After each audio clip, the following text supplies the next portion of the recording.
देखो बच्चों, आज का हमारा टॉपिक है विद्युत स्थिति ऊर्जा। इसको हम समझते हैं बड़े अच्छे से। यहाँ पे आप लोग ये समझिए, जैसे हमको मालूम है कि कोई भी चीज़ जो गतिमान होती है, ठीक है, जो चीज़ गति कर रही है, जैसे बाइक, साइकिल, ठीक है, कोई भी वाहन जो गति कर रहा है तो उसके पास एक ऊर्जा होती है जिसको हम कौन सी ऊर्जा कहते हैं? गतिज ऊर्जा। क्या कहते हैं? गतिज ऊर्जा। लेकिन अगर हम बात कर दें, ये जो मार्कर है, अगर इसको हम कहीं पर रख दें, मान लो इस बोर्ड पे ऊपर इस तरीके से रख दें, तो इसके पास कौन सी ऊर्जा होगी? क्या इसके पास कोई ऊर्जा होगी? क्या बिल्कुल होगी, एक स्थितिज ऊर्जा। जैसे हम यहाँ पे इस समय खड़े हैं बिल्कुल ऐसे चुपके से, क्या मेरे अंदर कोई ऊर्जा है? कौन सी है? स्थितिज ऊर्जा। तो बात समझिए बच्चों, कोई भी चीज़ कहीं पे भी स्थित हो, ठीक है, तो उस वस्तु के पास एक ऊर्जा निहित होती है जिस ऊर्जा को हम स्थितिज ऊर्जा कहते हैं। वस्तु के पास उसकी स्थिति के कारण जो ऊर्जा होती है उसे हम स्थितिज ऊर्जा कहते हैं। ये बात क्लियर हुई कि नहीं? ठीक है। अच्छा, अगर हम बात करें, मान लेते हैं एक और उदाहरण आपका फनी से देते हैं। जैसे आपका एक ईंट है और ईंट को उठा करके हम ले जा रहे हैं छत पर और छत पर रख दिया, क्या उसके पास स्थितिज ऊर्जा है? तुम कहोगे बिल्कुल है। हम कहेंगे कैसे? आप बताइए, हमको दिखाइए स्थितिज ऊर्जा कैसे है। तो आप क्या करो, उस ईंट को पकड़ करके छत पर से गिरा दो, और जब छत पर से गिराओगे, है ना, और आके नीचे खड़े हो जाओ। किसी कहते ना इसको खड़ा कर दो, और नीचे तुम खड़े हो जाओ, जब ऊपर छत पर पड़ेगी ना वो ईंट, तो पता चल जाएगी इसके पास स्थिति ऊर्जा कितनी थी। समझ पा रहे हो कि नहीं? तो यानी कोई भी चीज़, जैसे तुम अब उसको ईंट को ले गए थे, पकड़ के उठाया होगा, पहले नीचे पड़ी होगी ज़मीन में कि नहीं, और उसको तुमने भैया उठाया तो उसमें अपनी शक्ति लगाई कि नहीं, अपनी ऊर्जा लगाई कि नहीं, और लगाने के बाद गए छत पे चढ़ते हुए, तो अपनी सारी एनर्जी उस ईंट को दे रहे हो, और जा करके जब रख दिया तो तुम जो ये उठा करके ले गए हो, तो तुम्हारी एनर्जी जो थी वो ईंट के अंदर संचित हो गई। संचित होने मतलब जमा हो गई। समझ पा रहे हो कि नहीं? तो तुम्हारी जो पेशी ऊर्जा है, पेशी ऊर्जा यानी पेशियों में जो ऊर्जा थी, वह ऊर्जा किस में संचित हो गई? ईंट में। तो जब ईंट में संचित हो गई तो उसके पास कौन सी बदल गई? स्थिति ऊर्जा। क्योंकि हम ऊर्जा संरक्षण के नियम से जानते हैं बच्चों कि ऊर्जा को न तो उत्पन्न किया जा सकता है, ना नष्ट किया सकता है, उसको एक रूप से दूसरे रूप में बदला जा सकता है। इसी कारण बच्चों कि हमारी जो पेशी ऊर्जा थी वो एक ईंट में रखने में वहाँ पे खर्च हो गई। लगातार तुम ईंटें रखते रहो, छत पर चढ़ के रखते रहो, धीरे धीरे तुम्हारी ऊर्जा खत्म हो जाती है, होती है कि नहीं, और तुम थक जाते हो, होता है ऐसा ना। तो इसीलिए तुम्हारी जब ऊर्जा खत्म होती जाती है, ईंट की ऊर्जा लगातार बढ़ती जाती है, और तुम कहोगे लाओ पानी, थक गए, है ना, तो तुम्हारी एनर्जी खत्म हो जाती है। समझ रहे हो ना? तो ऊर्जा तुम्हारी जो थी वो ईंट में संचित हो रही। तो बस इतना आप समझ लो कि कोई भी चीज़ें जो हैं कहीं पे भी वो स्थित हो, चुप्पे रखी हैं तब भी ठीक है, दौड़ रही हैं तब भी ठीक है। दौड़ रही है तो गतिज ऊर्जा, स्थित रखी है तो स्थितिज ऊर्जा। इसी प्रकार अब हम आज पढ़ेंगे वैद्युत स्थितिज ऊर्जा। वैद्युत स्थितिज ऊर्जा का मतलब क्या है? जैसे ही हमने कहा वैद्युत स्थितिज ऊर्जा, तो वैद्युत का शब्द तुरंत यहाँ पे आवेश आएगा। क्या आएगा? आवेश। समझिए आप यहाँ पे ध्यान से। जैसे हमने देखा बच्चों, क्या एक आपको वैद्युत द्विध्रुव पढ़ाया था। वैद्युत द्विध्रुव में क्या था आप लोगों को याद होगा? एक ये प्लस ये आवेश है, एक ये छोटा सा आवेश है। ये दोनों आवेश बराबर हैं। कैसे हैं? बराबर हैं। दोनों पे क्यू आवेश इस पर भी है, लेकिन ये धन का है और ये वाला माइनस का है। ये आपस में एक दूसरे से कुछ दूरी पर रखे हैं। तो इस तरीके के जो ये निकाय बन गया है, इसी निकाय को हम क्या कहते हैं बच्चों? इसी निकाय को हम वैद्युत द्विध्रुव कहते हैं। इसी निकाय को वैद्युत द्विध्रुव कहते हैं। लेकिन यहाँ पे थोड़ा सा ध्यान समझिए आप लोग। शुरुआत में ये जो हमने निकाय आपको बता दिया, क्या शुरू में जरूरी है कि यहीं पर रहा होगा? क्या जरूरी है कि यहाँ पर रहा होगा? जैसे अभी आप कोचिंग में बैठे हो, क्या जरूरी है कि तुम शुरू से यहाँ पे कोचिंग में बैठे हो? नहीं बैठे हो ना। तुम्हारी स्थिति ऊर्जा अभी यहाँ पे तुम आए हो कहीं चल करके, ठीक, फिर अभी चली जाओगे। ऐसे ही ये निकाय शुरू में क्या यहाँ पे रहा होगा? क्या नहीं रहा होगा। तो इसको तुम यहाँ पे लाए हो तो कैसे लाए हो? देखो समझना इसको।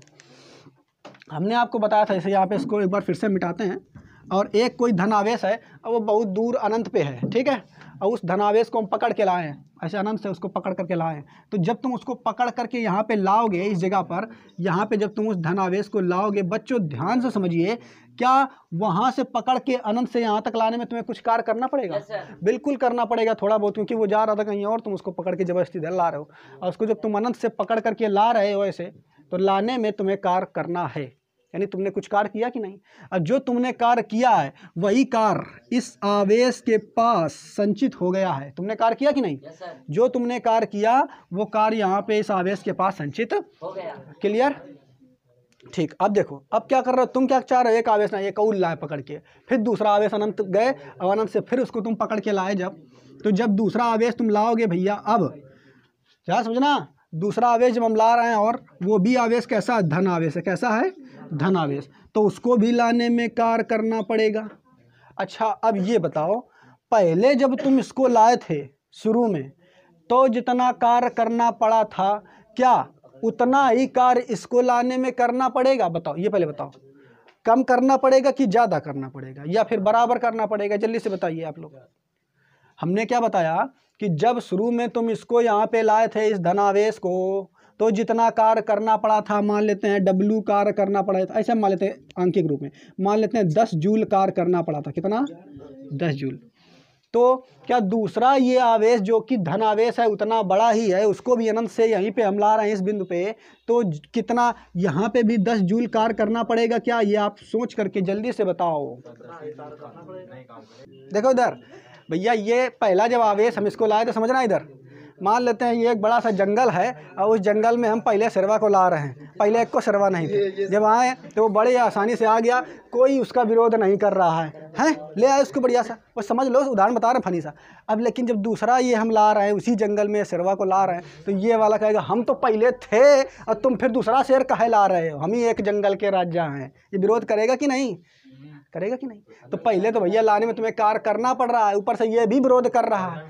ठीक, समझ पा रहे हो कि नहीं? तो डबल सिस्टम हो गया, यानी डबल इसको कार्य करना पड़ेगा, ऐसा समझो। इसको पहले लाए थे शुरू में तो हमें जितना कार्य करना पड़ा था, मान लेते हैं 10 जूल करना पड़ा। अब जब इसको दोबारा लाएंगे इसके एरिया में, तो अब इसके चारों तरफ इसका वैद्युत क्षेत्र फैल गया कि नहीं?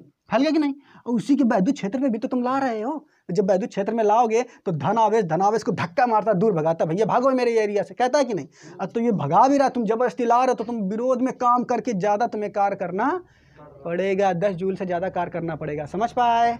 अब अगर तीसरा लाओगे तो और ज़्यादा करना पड़ेगा। तब ये कहेगा 2 लोगों को पहले एडजस्ट कर दिया, अब तुम और एक तीसरे ला रहे हो, तो ये दोनों मिलकर उसका विरोध कर, भगाओ सारे किसको यहाँ से। समझ पा रहे कि नहीं? 10 घंटे हैं तो ये लोग कुछ करेंगे नहीं। तो बच्चों यहाँ पर देख लो, हमने बता दिया आपको। अब ये एक निकाय बन गया। ये क्या बन गया बच्चों? निकाय एक बन गया, सिस्टम बन गया। तो इसके पास अपनी अलग ऊर्जा है, इसके पास अलग ऊर्जा है, और टोटल ऊर्जा मिला दें अगर इनकी, तो यही जो टोटल ऊर्जा निहित हो गई है, यही जो कार्य निहित हो गया है, इसी को हम वैद्युत स्थितिज ऊर्जा कहेंगे। समझ पाए कि नहीं? तो बस बिल्कुल सिंपल परिभाषा वैद्युत स्थितिज ऊर्जा की होती है क्या? किन्हीं दो या दो से अधिक बिंदु आवेशों को अनंत से लाकर जो निकाय हम बना देते हैं, तो उसमें जो ऊर्जा संचित हो जाती है, ठीक है, उसी को हम क्या कहते हैं? वैद्युत स्थितिज ऊर्जा। उम्मीद है आपको ये समझ में आया होगा। ठीक है, अब हम क्या पढ़ेंगे? वैद्युत स्थितिज ऊर्जा जान चुके हैं, अब हम इसका निगमन, गणितीय निगमन करेंगे। ठीक है, समझ पाए? क्लियर? तो देखते हैं भाई गणितीय निगमन इसका। देखो बच्चों, अब मान लेते हैं एक हम ये अनंत से एक बिंदु आवेश लाए हैं यहाँ पे, ये बिंदु हमारा ए है, ए बिंदु पर एक अनंत से हम आवेश यहाँ पे लाए हैं, और इस आवेश का मान है +q। क्या मान है? +q।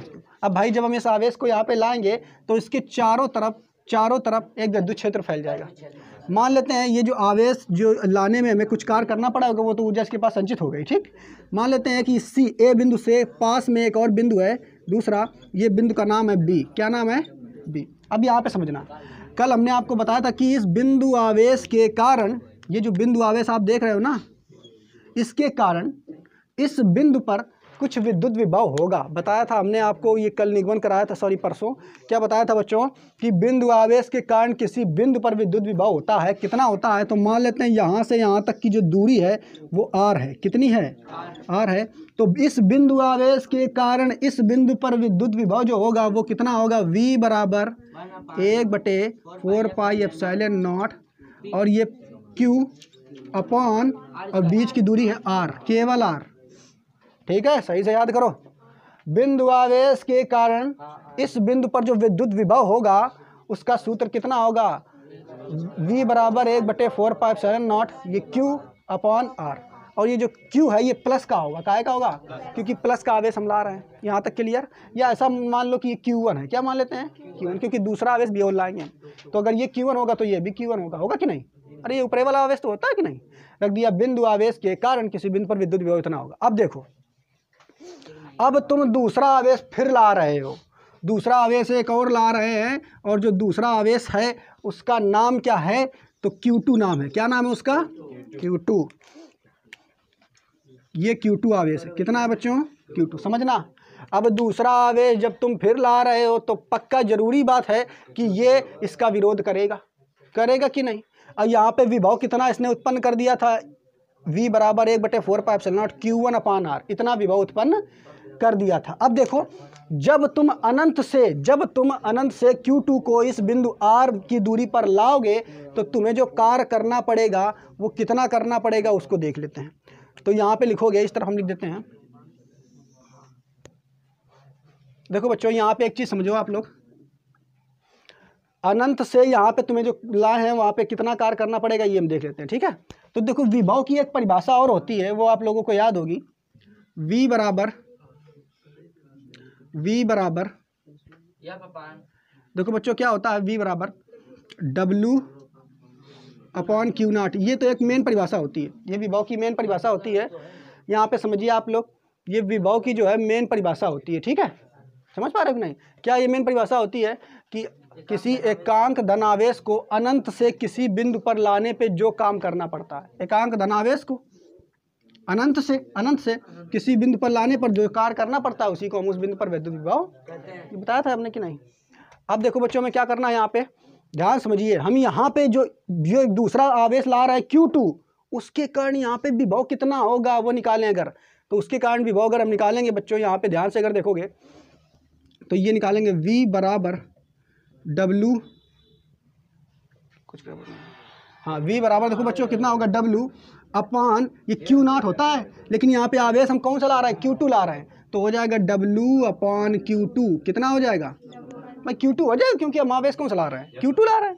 अब यहाँ से अगर W बराबर निकालें हम, देखो ध्यान से, W अगर निकालें बच्चों, कार्य तो हमें निकालना है ना, तो W अगर निकालेंगे तो क्या हो जाएगा, V × Q2, V × Q2 हो जाएगा कि नहीं। अच्छा, और ये V जो है विभव, इसका मान तो हम निकाल चुके हैं ना समीकरण 1 में, समझ पा रहे हो कि नहीं।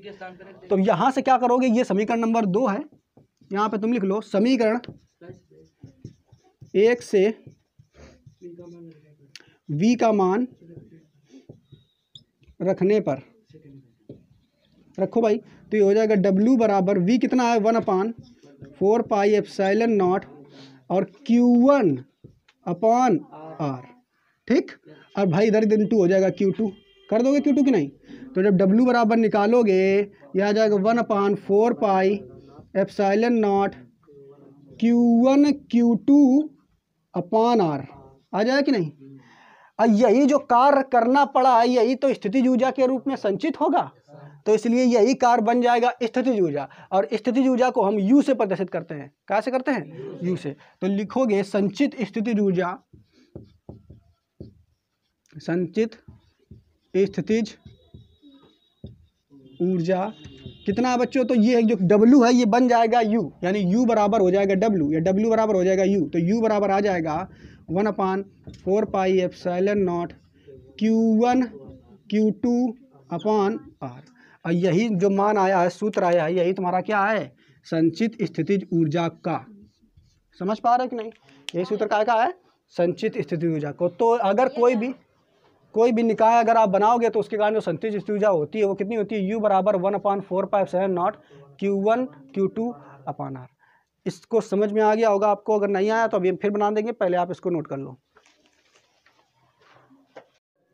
देखो इसको पढ़ लेते हैं, क्या लिखा हुआ है, 2 या 2 से अधिक विद्युत आवेशों को समीप लाने पर ये एक दूसरे को आकर्षित कर सकते हैं या तो प्रतिकर्षित कर सकते हैं। ये बात तो आपको मालूम है ना, अगर धन है तो प्रतिकर्षित करेंगे, धन ऋण है तो आकर्षित करेंगे। आगे क्या लिखा हुआ है, अतः आवेशों को पास लाने, अगर आवेशों को पास लाओगे तथा दूर ले जाने में कार्य किया जाता है, दूर ले जाओगे तब भी कार्य करना पड़ता है, वह जो कार्य करना पड़ता है वह ऊर्जा के रूप में उनके पास संचित हो जाता है, ठीक है।